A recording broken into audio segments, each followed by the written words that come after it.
Olá, muito boa noite. Segundo a Organização Mundial da Saúde, se nada for feito, em 2020 existirão no mundo 75 milhões de pessoas cegas e mais de 225 milhões de portadores de baixa visão, ou seja, pessoas incapazes de desempenhar tarefas simples do dia a dia por causa da deficiência visual. No Brasil, a estimativa é de 1.100.000 cegos, 0,6% da população estimada, e cerca de 4 milhões de deficientes visuais. Normalmente, a gente pensa que as doenças que afetam os olhos são aquelas chamadas de oportunistas e pontuais, como conjuntivite, ter sol, um cisco e irritação. Mas a catarata, o glaucoma, a ceratocome, o olho seco, a presbiopia, o astigmatismo, a miopia e a hipermetropia estão preocupando os médicos. Doenças que são tratadas e que podem ser prevenidas.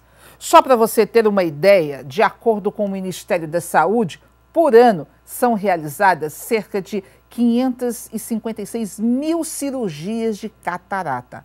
Alguns médicos acreditam que quase metade da população não sabe que tem um problema na visão.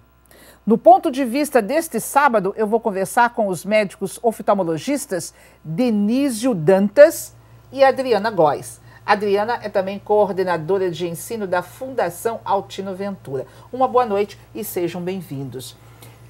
A gente fala muito da saúde dos olhos e as pessoas perguntam assim, quais são os cuidados que a gente tem que ter para poder ter a visão garantida? E é isso que eu pergunto a vocês. Quais são os cuidados que a gente tem que ter com os olhos? Eu diria que, inicialmente, existem os cuidados com a prevenção de doenças, né? E o tratamento das doenças. Com a prevenção, eu diria que a gente tem que, desde a criança, né? A gente preconiza que os médicos façam, né? Que os pais levem as crianças aos médicos para que façam o teste do olhinho, que é uma triagem das principais doenças oftalmológicas da idade, como retinoblastoma, catarata, persistência de vidro primário hiperplásico, tá? Essas doenças, que são, não precisa decorar esses nomes, né? São importantes que nós possamos detectar cedo para que a gente possa tratar. Quer dizer, desde criança você já consegue detectar através de exames se essas doenças vão surgir ao longo do tempo, ao longo da vida? Isso. Às vezes a criança já nasce com algumas dessas doenças. Então, até os 3 anos, por exemplo, o retinoblastoma, que é a área de Adriana, mas é uma doença que ela tem uma persistência, digamos, uma prevalência baixa na população em geral, mas para essa idade é fundamental que haja o diagnóstico, assim como a catarata. Tem criança que nasce já com catarata, então deve ser diagnosticado e tratado, para que a gente não tenha mais esse número de uma baixa de visão ou uma cegueira na sociedade que podia ter sido tratada nessa idade, tá certo? Então, nessa faixa etária é fundamental, a gente preconiza que haja o exame logo que nasce e daí em diante, uma vez por ano, dependendo do caso. Corrigir também os astigmatismos, né, as causas nas crianças com mais idade, desvio ocular, tá? Basicamente essa é o que a gente pode fazer no consultório. O que a gente pode fazer em casa de prevenção é, por exemplo, evitar objetos pontiagudos, evitar guardar, por exemplo, soda cáustica, evitar traumas oculares de um modo geral, que podem acontecer. A criança fura o olho com a ponta de uma faca, com um lápis afiado, com um vidro, a ponta de um centro de mesa, né? Essas coisas todo pai tem que estar atento para que não aconteça dentro de casa esses acidentes. Adriana. Isso, como o Denísio falou, eu acho que é muito importante que a criança, que a pessoa seja avaliada desde criança, desde o nascimento e aí anualmente. No começo nós podemos evitar problemas como ele falou de ambliopia, crianças que nascem com catarata, que só são detectadas com 10, 12, 15 anos, quando a criança começa a perceber de que não enxerga.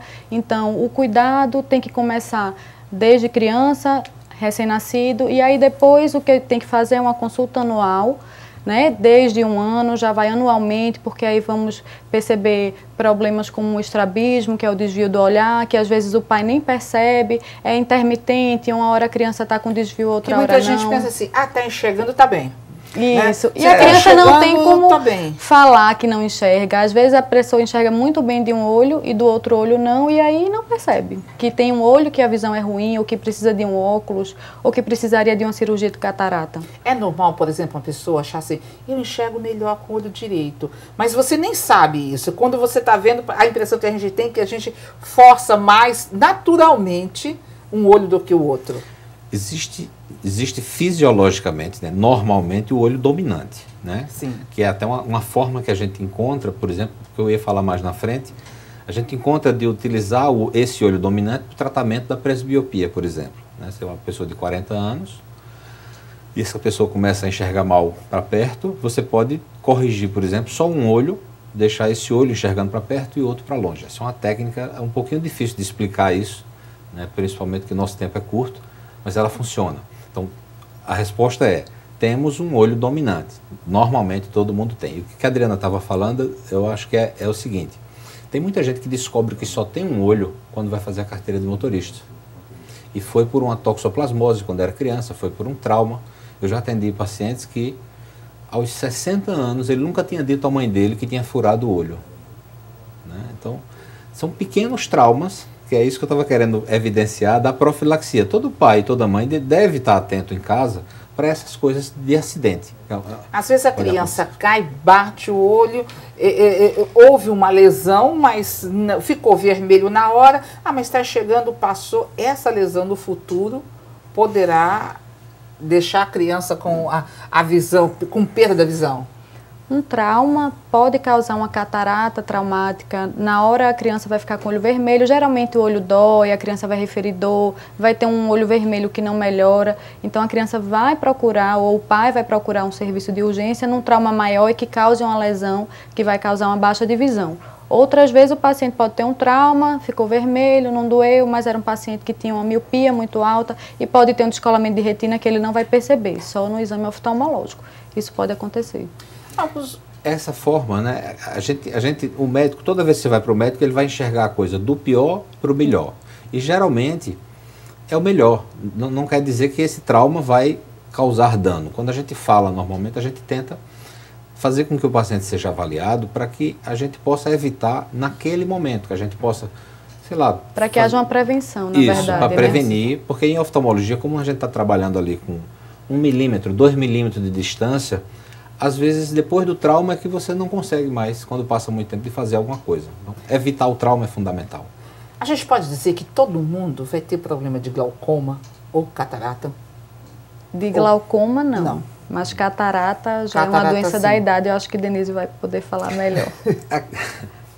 A catarata é assim, a gente tem que avaliar desde a criança, como eu estava falando, até o idoso, digamos. A partir dos 60 anos, por exemplo, diz que 70% da população vai ter algum grau de catarata.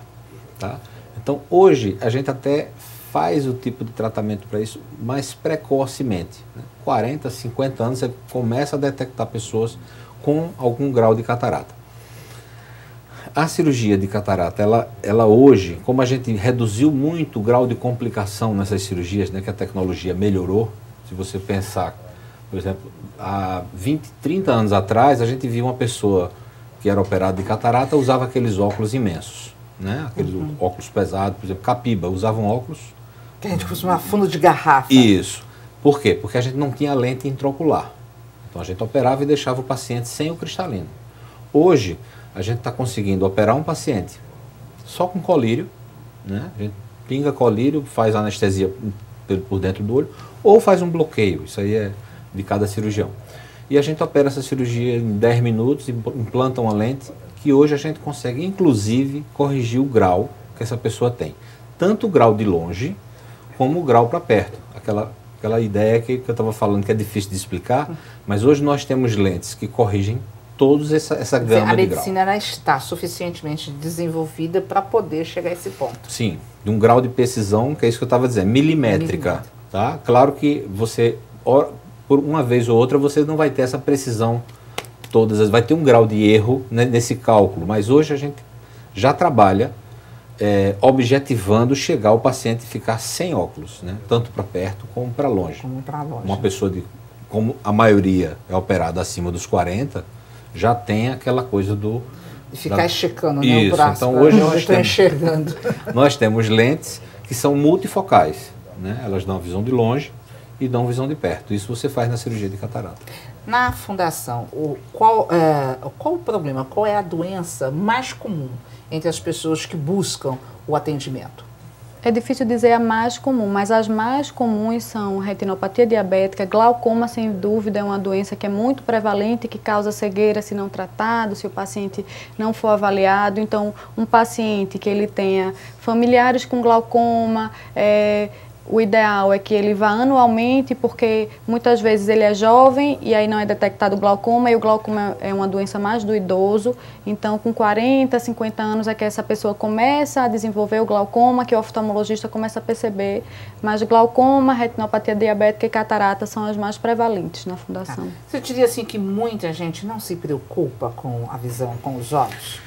A gente começa, se você pensar de você mesmo, ou então da maioria das pessoas que você conhece, a maioria das pessoas não lembra que tem olho, né? Não, porque ele não se preocupa, não né? se preocupa. Então, enxerga bem. Então, por exemplo, tem uma doença muito simples, que é extremamente frequente, e que às vezes o pessoal vai para o consultório e eu digo, olha, o senhor precisa lavar os olhos, fazer uma higiene ocular com shampoo neutro.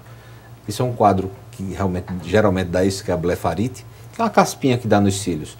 E aí a pessoa se dá conta de que ela nunca lavou os olhos, né? Ela passa a água assim e tal, mas só a higiene palpebral já vai resolver aquele problema. É isso que eu falo assim, existe alguma dica de um cuidado que a gente tem que ter em casa? Ah, eu não uso óculos, eu estou enxergando bem, mas eu posso desenvolver qualquer doença? O que eu tenho que fazer para poder? Eu lavar o olho com um shampoo adequado? Assim, aquela ideia que eu estava tentando passar, assim, vamos prevenir, né? Vamos prevenir traumas, tá certo?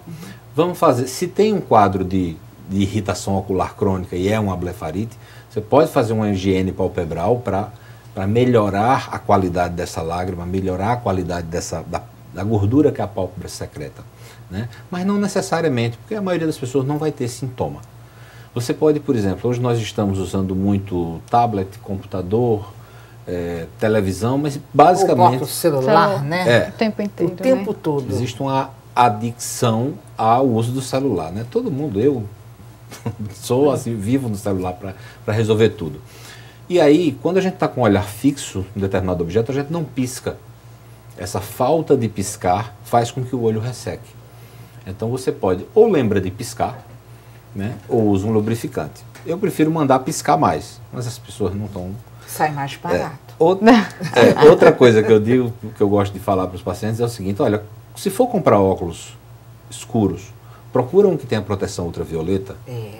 A gente vai falar sobre essas dicas, umas orientações, uns mitos no próximo bloco. Olha, você já parou para pensar na saúde dos seus olhos?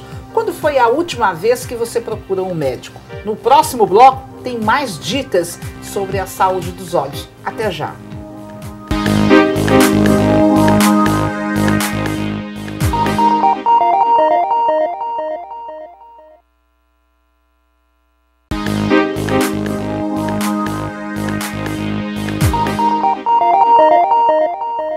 No programa de hoje, o assunto é a saúde dos olhos. E os nossos convidados são os médicos oftalmologistas Denilson Dantas e Adriana Góes. Adriana é também coordenadora de ensino da Fundação Altino Ventura.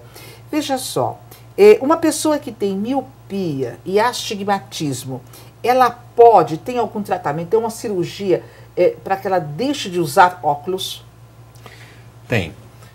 Hoje eu trabalho basicamente com laser, né? A minha clínica tem um laser para fazer correção de miopia, né? De hipermetropia e astigmatismo. E pode-se também corrigir com óculos, que você falou porque ela quer eliminar o óculos. Então, basicamente, por faixa etária, digamos, abaixo dos 40 anos, nós vamos fazer um laser, tá? A conduta que eu utilizo na oftalmolaser é essa.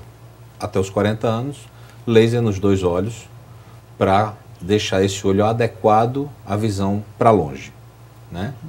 A partir dos 40, a gente começa a ter dificuldade para perto. E aí você pode utilizar de alguns artifícios, por exemplo, numa lente de contato ou no laser, você deixa um olho para perto e outro para longe, e aí você resolve o problema do paciente. Num paciente de 55, 50, que tem algum grau de catarata, a gente já pode pensar na cirurgia, né, e corrigir o grau dessa pessoa com cirurgia. Mas pelo que eu entendi, a dúvida que a pessoa ela tem menos de 40. Ela quer eliminar o óculos. Quer eliminar o óculos. Então, cirurgia laser, que é basicamente o que a gente faz para corrigir. Agora, toda pessoa com um problema na visão, que esteja usando óculos, ela pode ser submetida a uma cirurgia ou não? Existem restrições? Existem restrições, tá certo? Exatamente, os exames pré-operatórios são realizados para observar se essa córnea, se ela tem capacidade, se ela tem estrutura suficiente para que a gente possa mexer nessa córnea, né? Porque quando a gente vai modificar a forma, a curva dessa córnea, ela precisa ter condições, ter esse tecido mínimo e ter uma estrutura boa para que eu possa realizar, né? E não ter uma complicação. Porque muitas pessoas, mas a cirurgia não funcionou, a cirurgia foi isso, foi aquilo. Possivelmente não foi bem explicado, não foi bem esclarecido o que é que ia ser feito ou não tinha indicação. Então a indicação hoje tem um grau de segurança muito grande. Okay. A Fundação Altino Ventura atende em média por dia ou até mesmo por mês quantas pessoas? Isso vai depender de que setor. Na urgência, por mês, nós atendemos numa faixa de 8.000 pessoas. Na urgência, a depender da gravidade, são 8.000 pessoas. No consultório, nós temos em média 40.000 consultas mensais. Nossa, é muita gente. É muita gente com problema de visão. E com relação aos dados cirúrgicos, em 2016 tivemos 18.000 cirurgias, 18.300 cirurgias, sendo que mais de 16.000 foram eletivas e mais ou menos umas 2.000 cirurgias de urgência. Muitos dos problemas dessas pessoas que procuraram a Fundação, ou para fazer a cirurgia ou não, esses problemas poderiam ter sido evitados se tivesse um pouco mais de cuidado, de atenção com os olhos?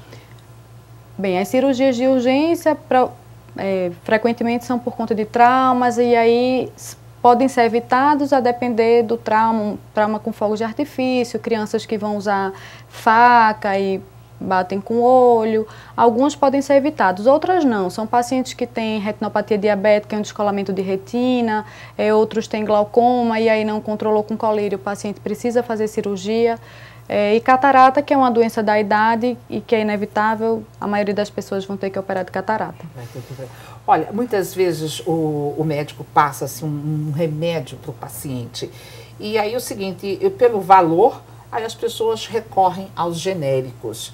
No caso do tratamento, por exemplo, para glaucoma, os mais baratos, os remédios genéricos, eles são recomendáveis ou não? Outro dia alguém estava falando de bioequivalência, né? Que é se no medicamento ele tem exatamente a quantidade de droga necessária para fazer aquele efeito. Porque os estudos para medicação são feitos a partir dessas quantidades. Então, o que acontece no Brasil é que a gente tem algumas empresas que burlam isso. E a forma de fiscalização não é tão boa, né? Então, você tem genéricos que você observa que funcionam. E tem genéricos que não funcionam. Então, o que eu recomendaria, né, por isso que eu toquei muito no ponto prevenção, é que as pessoas procurem o oftalmologista, né, para que façam a sua avaliação mensal ou anual. E quando for um glaucoma, digamos, se for um glaucoma muito avançado, que tenha risco de cegueira, eu peço a meus pacientes que não usem genérico, né, porque eu não tenho como avaliar qual empresa eu não tenho como dizer quem é que vai estar trabalhando de forma E não tem como saber, como a pessoa ligar para algum lugar para saber se aquele genérico de fato está com a composição não. exata. Infelizmente não. Na bula eles dizem que tem, né? Mas a gente às vezes observa um genérico que não baixou efetivamente a pressão ocular, intraocular como de marca, vamos dizer assim. Então, de repente, a pessoa poderia até comprar um genérico, começar a usar e repetir o exame para saber se... Pode, mas no caso de, como o Denísio falou, de um glaucoma já avançado, isso é arriscado. É arriscado. A gente tenta ser prático, né, assim, do ponto de vista de recomendação para o paciente, porque a gente sabe das dificuldades, né? Na fundação, por exemplo, eu trabalhei já na fundação durante 15 anos e essa dificuldade de você conseguir ter o acompanhamento, o segmento do paciente. Então, às vezes, você termina perdendo, digamos, uma coisa que não era. A sua pergunta, existem coisas que devem ser evitadas? Existem, que podem, né, para a saúde. Olha, faz a consulta anual, faz o tratamento, que não vai acontecer nada. Eu tenho pacientes com 30 anos. Minha mãe tem 40, 50 anos que tem glaucoma. Não cegou. Tá? Hoje ela usa 4 colírios, eu tento que ela use colírios que não sejam genéricos, mas de vez em quando ela tem que recorrer ao genérico. Ao genérico. Veja só, até que ponto a maquiagem ela prejudica, né? Nós, mulheres, que sempre andamos maquiadas, né? Até que ponto, por exemplo, o lápis, o rímel, a sombra, a base que a gente passa, até que ponto todos esses produtos podem prejudicar a visão? Eu não diria que prejudica o olho, mas a maquiagem em si não vai prejudicar. O que vai prejudicar é se o paciente não fizer a remoção correta. A mulher quer usar a base, quer usar a sombra, o delineador, o rímel e chega à noite em casa depois de uma festa e dorme com a maquiagem. Então isso pode irritar o olho, acaba que o paciente pode ter algum quadro alérgico decorrente do mau uso, né, dessa maquiagem, mas não prejudica. O que eu diria é que ele faça uma remoção correta. Existem nas farmácias vários produtos bons, demaquilantes, até para a área ocular, que aí vai prevenir qualquer problema desse tipo. Quem usa, por exemplo, lente de contato, às vezes a pessoa não quer usar óculos, aí ela fica um período muito longo. Qual o mal, qual o prejuízo, o dano que pode causar? Eu não sou contra o uso de lente de contato, né? Meus pacientes, eu faço a adaptação de lente de contato, mas assim, a lente de contato, ela pode, por exemplo, no uso excessivo, ela pode estar dificultando, por exemplo, a cicatrização da córnea. E isso facilita quadros infecciosos, que são dramáticos, né, para o tratamento, que a gente tem dificuldade de resolver, digamos, quando tem uma infecção ocular. E a gente vê, às vezes, que o paciente não teve cuidado na higiene da solução que ela usa, que é uma solução que faz a desinfecção da lente. Ela teve contato com água de torneira, por exemplo, que pode ser uma infecção grave. Tá? Mas, basicamente, o uso excessivo, né, da lente de contato, ela causa olho seco, ela causa ceratite recorrente, ela pode causar infecção. Então, basicamente, esses três quadros o paciente deve evitar, digamos, só usando adequadamente. Por exemplo, eu não concordo que o paciente use uma lente 24, 48 horas, como a indústria propõe. Troca mensal, troca semestral, ou troca mensal ou semanal. Então, por exemplo, para esses pacientes eu recomendo o laser.